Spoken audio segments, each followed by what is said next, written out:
So Tim asked me one time what my favorite key change is. And I think I gave him a pretty stupid answer because it was like Summer Wind by Frank Sinatra. Because I like the key changes in it, but they're really just, as he pointed out, the Disney key change. It's just like we're in E flat, and then we move up and we're in F, and then we move up and we're in G. It's like that's just whole step key changes. But they're really effective in that song, so I like them. On the other hand, like I got thinking about key changes in a different way after that conversation. I was like, well, the quality of that particular key to key modulation really does do something emotional that's precise with the like flavors of those two keys and the tension between them. And then I realized there's a song I wrote 3 years ago that has my favorite key change in it, and I don't know how to analyze it because it doesn't actually make any theoretical sense to me. So I thought I could play it here and share it with you, and maybe you'll be able to find where is the tonal center in this chorus. First, I'm going to play the song, or part of it, and then I'll kind of point out the parts of it that don't make any sense to me, and maybe you can help me evaluate them. So this song is called Strange Ghost, and I wrote it in 2020.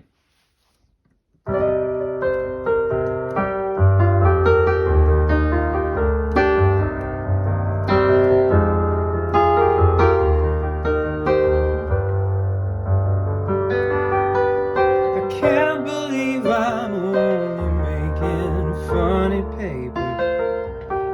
I can't believe I'm shaking in my car. I can't believe I'm lost and stuck behind the 8 ball at the same time. Got all my hopes up against the wall. I wait to see if I will have astonished answers. I am pregnant long before the part. Something tells me off and on that I'm the X-Man in the hedge maze, but I am choosing not to miss my call. Finally, all the staples in my brain that still remain are coming on. I pry 'em on.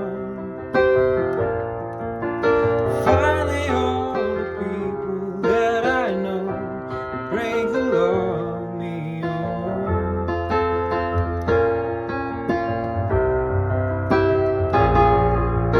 Finally, I can hear between my ears what's going off is all coming on. We're coming on. We're coming on. When I see you coming on like a strange ghost, keep me haunted all night. Though I confess I like your audio, and I see you coming on like a preview. Keep me wishing I could keep you longer than a minute 42.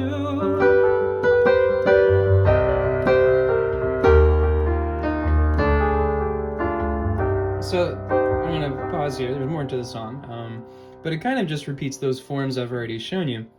And so I thought I'd back up and kind of analyze the different parts. The opening of the song, that's all in C minor, and it doesn't really go out of C minor. It does a little C melodic minor when it gets to that cliffhanger on the G major, and it goes back to C minor, harmonic minor, and treats it more or less the same. When you get to the part that's the initial pre-chorus, it feels to me like it shifts to F major, but it uses the F major dominant 7 as the home key, or home chord. So it's a little bit confusing to the ear. It goes, finally all the staples in my brain that still remain are coming on. So we're going from F dominant 7 down to D flat suspended. That's not a D flat suspended. I don't know what to call this. It's like an augmented fourth. Yeah, that's a suspended form. And then C major, and then B major, and then C major. When it comes back around to that, it just changes that B flat major to a minor. So all of this feels like it resolves to the tonal center of F, except it's got that dominant 7 in it. But then there's a point where it subtly changes to where that's no longer the home. It goes, finally I can hear. That's a D dominant 7. Between my ears, back to the B flat, but now it's a major 7. What's going on? That's a G major. Is that coming on?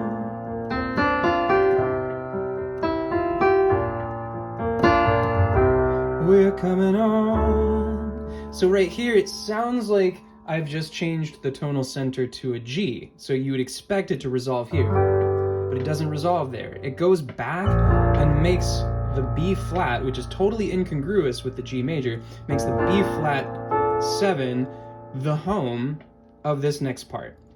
See you coming on like a strange ghost, keep me haunted all night though. That's totally out of the key too. That's a flat major. I confess I like your audio. So tracking back, we went from F as the tonal center, and then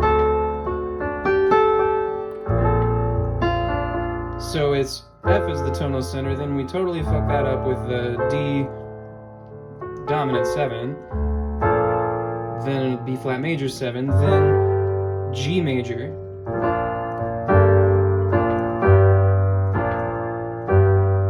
and so those two chords don't really agree about what the tonal center is.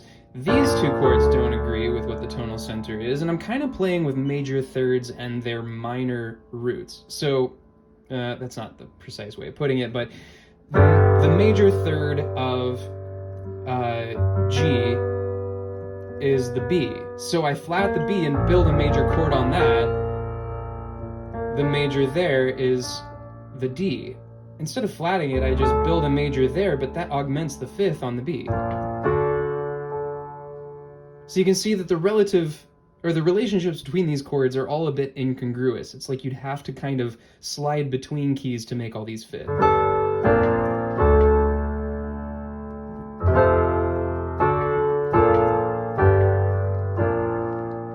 And I didn't really design the chords to do that. I found them by ear. It was just a writing process that was mostly on paper, and I could hear a melody and the harmonies in my head, and I had to hunt around and find that those chords were what seemed to fit my instincts.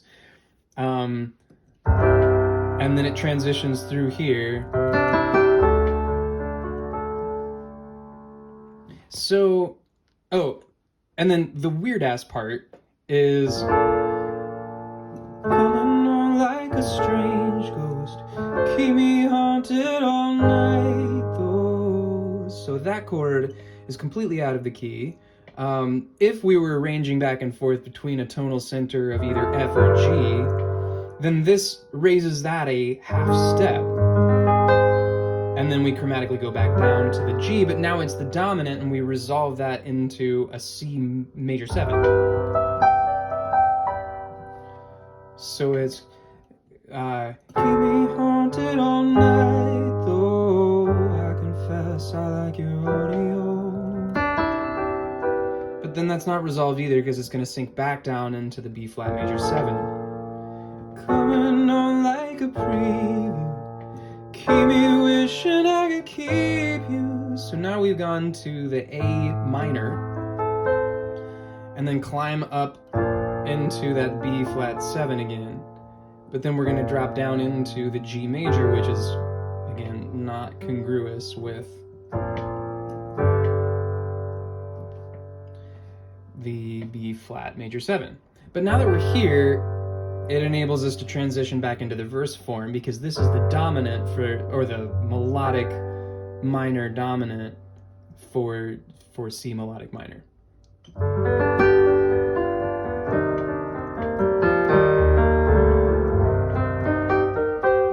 So that's as far as I've taken it. 10 minutes of explanation, I still don't have the tonal center for the entire pre-chorus or chorus of that song.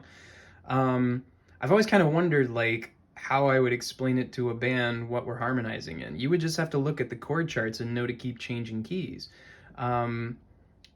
There might be hints in the things that I use as suspensions or embellishments, and I just find those by ear. I don't actually look at what the theory is doing or where that points me to in the tonal center.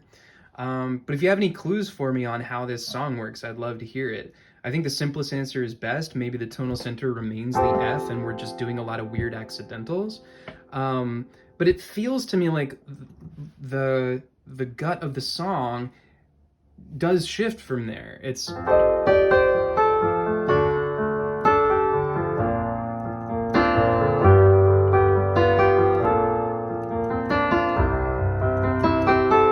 So here it feels like it wants to resolve to F, but instead it goes to D major 7, and then it feels like it wants to resolve to G, but it doesn't. It goes back to a chord that doesn't fit the G at all, but somehow fits the melody.